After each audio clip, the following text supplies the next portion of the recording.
Sermon of Maula Ali alayhi salam, Nahjul Balagha. Sermon 4. Imam Ali alayhi salam delivered this sermon on his return from the Battle of Siffin. In it, the Imam has explained the condition of Arabs in pre-Islamic days and the corrupt condition in which Islamic society had fallen again. Glorifying him, I seek the completion of his blessings, submitting with willingness and obedience before his glory and majesty, and avoiding sins and vices. I thank Allah for his blessings. I seek his help in poverty and distress, which may suffice. Whom he guides will never be misled. One who disobeys him will never attain salvation. And whomever he helps will never be confused or confounded. Verily, none deserves thanks so much as he, and nobody can repay such thanks so beneficently and so bounteously as he. I testify and declare there is no God but Allah, and he has no partner. The sincerity of this declaration and of my faith is tested, and the earnestness of my belief is beyond doubt.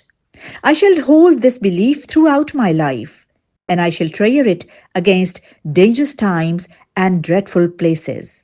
Because such a declaration is stronghold of one's faith, is the source of attainment of his pleasure, and is the best kind of repulse to the Satan.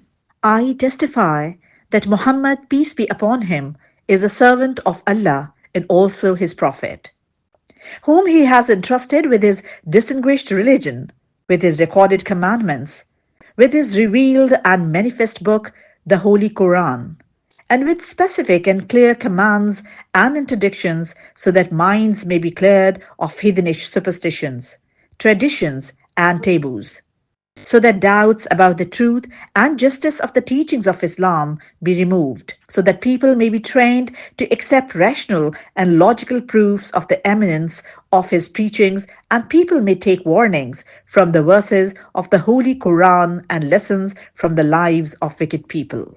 When the Holy Prophet first started preaching Islam, society was in such a corrupt state that no true form of religion was followed. Convictions and beliefs about truth and justice were disrespected. Basic principles of life had become very divergent. Commands of Allah were set at naught. A way out of this vicious chaos seemed impossible, and the road to the realm of Allah appeared closed. Conditions now have taken a similar turn. Teachings of the true religion are forgotten. Blind faith is the order of the day. Commands of Allah are disobeyed, and Satan is appreciated and religion is ignored in such a way that its tenets are falling apart. Its dogmas are being altered, its precepts are being effaced and eclipsed, and its paths are being obliterated. Satan is being obeyed, his ways are being followed, and he is filling their minds with vicious ideas. These ideas have become his army and are raising his standards to promote vicious and sinful disorders. The slaves of the Satan, in their turn, have become masters of the situation, crushing the society, subjugating everybody, and holding the realm under its sway. The masses, being uneducated, have fallen easy prey to him and are now standing confused. Such is the condition of the best realm of the world, which is now populated with wicked persons, who waste their time and weep over the losses. It is a realm where the learned have to keep their mouths shut, and the uneducated and ignorance rule. In praise of Ahlul Bayt, the progeny of the Holy Prophet, some commentators consider this as a part of the previous sermon. The Almighty Allah has bestowed His trust on Ali Muhammad, the descendants of Muhammad, peace be upon them, who are the strongholds of His commandments, from where they are expounded and interpreted.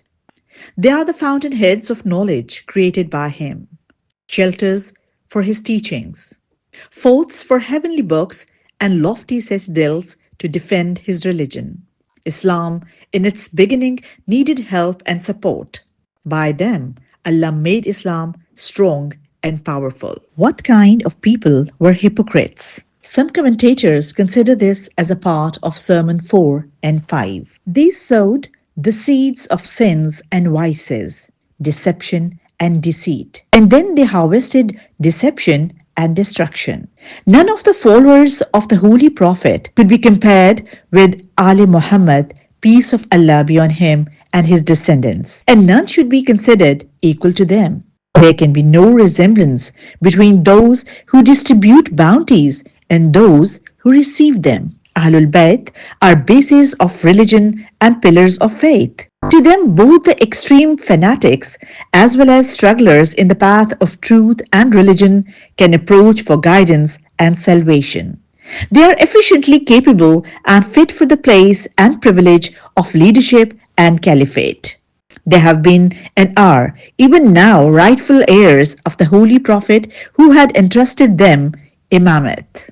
The caliphate has now come back to its right place and has reached the position assigned to it by the heaven.